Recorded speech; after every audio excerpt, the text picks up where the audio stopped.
എന്റെ മക്കൾ എവിടെടാ? എന്റെ മക്കൾ എവിടെ? 15 ദിവസത്തിനുള്ളിൽ ജോലിയും പേപ്പറും അസൈലും തയ്യാറാക്കി തരുമെന്ന് പറഞ്ഞാ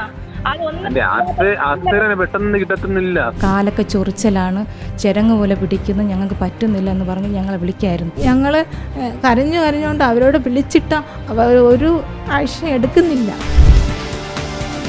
ഉയർന്ന ശമ്പളമുള്ള ജോലി വാഗ്ദാനം നൽകി യുവാക്കളെ വിദേശത്തേക്ക് അനധികൃതമായി കടത്തുന്ന സംഘം തിരുവനന്തപുരത്ത് സജീവം. അഞ്ചുതെങ്ങിന് പിന്നാലെ പൂന്തുറയിൽ നിന്നാണ് മനുഷ്യക്കടത്തിന്റെ പുതിയ വിവരങ്ങൾ പുറത്തുവരുന്നത്. 6.5 ലക്ഷം രൂപ വീതം തട്ടിയെടുത്ത് 15 യുവാക്കളെയാണ് മനുഷ്യക്കടത്ത് മാഫിയ ചൈനയിലേക്ക് കടത്തിയത്. തട്ടിപ്പിനിരയായവരിൽ 3 പേർ എംബസി മുഖാന്തരം തിരികെ എത്തിയതോടെയാണ് തട്ടിപ്പ് പുറത്തറിയുന്നത്. ഇരയാക്കപ്പെട്ട യുവാക്കൾ ഇപ്പോഴും ചൈനയിലെ അനധികൃത കുടിയേറ്റ ക്യാമ്പുകളിലാണെന്നാണ് വിവരം. പൂന്തുറ സ്വദേശികളായ സുജിത്ത്, ഡിറ്റോ, ലിപ്സൺ എന്നിവരാണ് യുവാക്കളെ ചൈനയിലേക്ക് അയക്കാൻ ഇടനിലക്കാരായി പ്രവർത്തിച്ചത്. ഏജൻറ്റിനോട് ഞങ്ങൾ 20-ാം തീയതി എൻ്റെ മക്കളെ വിളിച്ചിട്ട് കിട്ടാത്തപ്പം ഏജൻറ്റിനെ സമീപിച്ച് പറഞ്ഞപ്പോൾ അവർ പറഞ്ഞ് അവിടുത്തെ ഓഫീസിലുണ്ട്, പേടിക്കണ്ടെന്ന് പറഞ്ഞു. അപ്പം ഞാൻ പറഞ്ഞു ഈ ഓഫീസിൽ ഇത്രയും നാൾ വരെ എന്തിനാണ് എൻ്റെ മക്കളെ വച്ചിരിക്കണമെന്ന് പറഞ്ഞു. അപ്പം പറഞ്ഞ് അവിടെ പോയാൽ മാത്രമേ പേപ്പർ ജോലി ചെയ്യാനുള്ള പേപ്പർ കിട്ടത്തുള്ളൂ എന്ന് പറഞ്ഞു. അപ്പം ഞങ്ങൾ ഇത്രയും ദിവസം ഞങ്ങൾ കരഞ്ഞുകൊണ്ട് അവരോട് വിളിച്ചിട്ട ഒരു ആക്ഷൻ എടുക്കുന്നില്ല. ഇത് പൂന്തുറ സ്വദേശിനി ജസ്ക്ലിൻ. ദുരിതങ്ങളിൽ നിന്ന് കരകയറാമെന്ന പ്രതീക്ഷയോടെ മക്കളായ ജോൺ പോളിനെയും ജോൺ പ്രബിനെയും വിദേശത്തേക്ക് അയച്ചു. 12,20,000 രൂപ ഏജന്റുമാർക്ക് നൽകിയാണ് വിസ എടുത്തത്, അതും പലിശയ്ക്ക് കടമെടുത്ത്. എന്നാൽ ഇപ്പോൾ മോഹങ്ങൾ കടലെടുത്തതുപോലെയായി. ചൈനയിലെത്തിയപ്പോൾ ജോലിയില്ല. ആദ്യ ദിവസങ്ങളിൽ താമസിച്ചതാകട്ടെ കാട്ടിനുള്ളിലും. മെയ് 19-ന് ഒടുവിൽ ബന്ധപ്പെടുമ്പോൾ ഇരുവരും അനധികൃത കുടിയേറ്റ ക്യാമ്പിലായിരുന്നു. പറ്റിക്കപ്പെട്ടെന്നും എങ്ങനെയെങ്കിലും രക്ഷപ്പെടണമെന്നുമാണ് ഇരുവരും വീട്ടുകാരോട് പറഞ്ഞത്.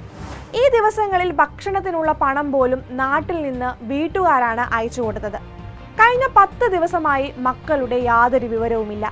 സ്വപ്നം കണ്ട ജീവിതം ലഭിച്ചില്ലെങ്കിലും മക്കൾ ജീവനോടെ തിരികെ എത്തണമെന്ന പ്രാർത്ഥനയിലാണ് ഈ കുടുംബം. സുജിത്തിനെയും ലിപ്സനെയും ജോബിനെയും കൂടിയാണ് ആദ്യം വന്നത്. അതിനുശേഷം ഞങ്ങളത് വേണ്ടെന്ന് പറഞ്ഞ് വിട്ടു.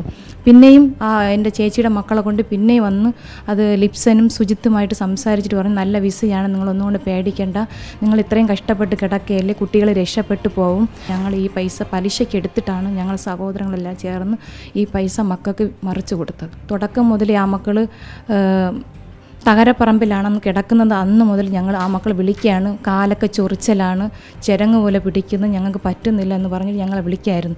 ഞങ്ങൾ അവരെ ഏജൻസിനെ പോയി സമീപിക്കുകയാണ്.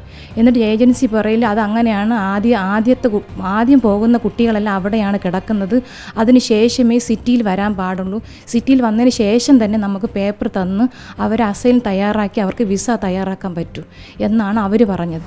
ഞങ്ങൾ അതിന് ശേഷം 3 പേരെയും സമീപിച്ച് ചോദിച്ചു. സുജിത്താണ് ഞങ്ങളുടെ കയ്യിൽ നിന്ന് പണം വാങ്ങിച്ചത്. സുജിത്തിനെ വിളിച്ച് ചോദിച്ചപ്പോൾ പറഞ്ഞ് നോക്കട്ടെ എന്ന് പറയുന്നില്ലാതെ ഒരു വിവരമില്ല. ഇന്ന് 9 ദിവസമായി ഞങ്ങളുടെ മക്കൾ, ഈ 20-ാം തീയതി പോയ മക്കൾ ഇന്ന് 9 ദിവസമായി ഒരു വിളിയില്ലാതെ.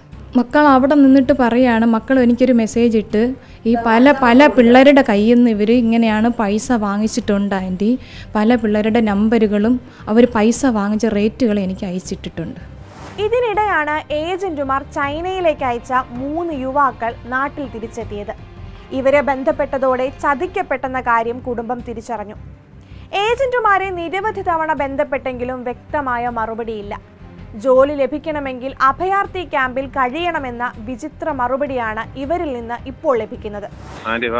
എന്റെ മക്കൾ എവിടെടാ? എന്റെ മക്കൾ എവിടെ? 15 ദിവസത്തിനുള്ളിൽ ജോലിയും പേപ്പറും അസൈലും തയ്യാറാക്കി തരുമെന്ന് പറഞ്ഞാ പെട്ടെന്ന് കിട്ടത്തുന്നില്ല. ചിലപ്പോ ക്യാമ്പിൽ കിടക്കേണ്ടി വരും. അത് അവിടുത്തെ രീതിയാണ്, എല്ലാ കൺട്രിയിലും അങ്ങനെയാണ്. ഞങ്ങളുടെ മക്കളെ ക്യാമ്പിൽ ഇടാനാണ് നീ 3 ലക്ഷം രൂപ കൈപ്പറ്റിയത്? അതിന്റെ അസൈന് ക്ലിയർ ആയിട്ട് ക്യാമ്പിൽ കിടന്നേ പറ്റുള്ളൂ. അതിന്റെ അസൈന് ചിലർ ക്യാമ്പിൽ കിടന്നിട്ടുണ്ട്, ക്യാമ്പിൽ കിടക്കാത്തവരുണ്ട്. പറഞ്ഞിട്ടാണ് എന്റെ മക്കളെ ഞാൻ ഇല്ല വിസിറ്റിംഗ് വിസയിലാണ് പോയത്. എഗ്രിമെന്റിൽ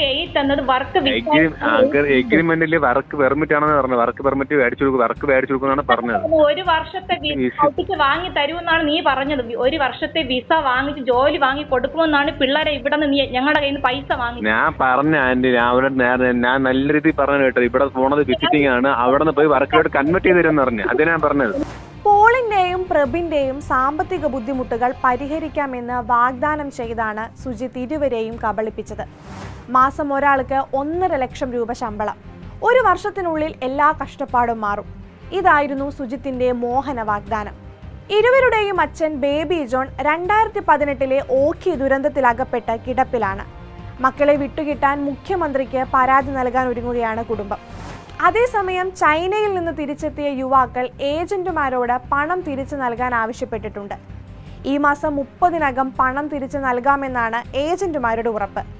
അതിനാൽ അതുവരെ പരാതി നൽകുന്നില്ലെന്നും സമയം കഴിഞ്ഞിട്ടും പണം ലഭിച്ചില്ലെങ്കിൽ നിയമപരമായി നേരിടുമെന്നുമാണ് ഇവരുടെ നിലപാട്. തലസ്ഥാനത്ത് 2 മാസം മുൻപ് വിനീത്, ടിനു, പ്രിൻസ് എന്നിവരെ റഷ്യയിലേക്ക് കടത്തിയിരുന്നു.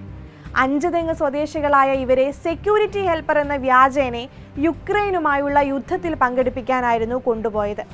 വിദേശത്തേക്കുള്ള മനുഷ്യക്കടത്ത് കൂടുതൽ കേന്ദ്രീകരിച്ചിരിക്കുന്നത് സംസ്ഥാനത്തെ തീരദേശ മേഖലകളിലാണെന്ന കാര്യം പ്രത്യേകം ശ്രദ്ധിക്കണം. മത്സ്യമേഖലയിലെ പ്രതിസന്ധികളും തൊഴിലില്ലായ്മയും ചൂഷണം ചെയ്താണ് തട്ടിപ്പുകാർ തീരദേശ മേഖലയിൽ വലവിരിക്കുന്നത്.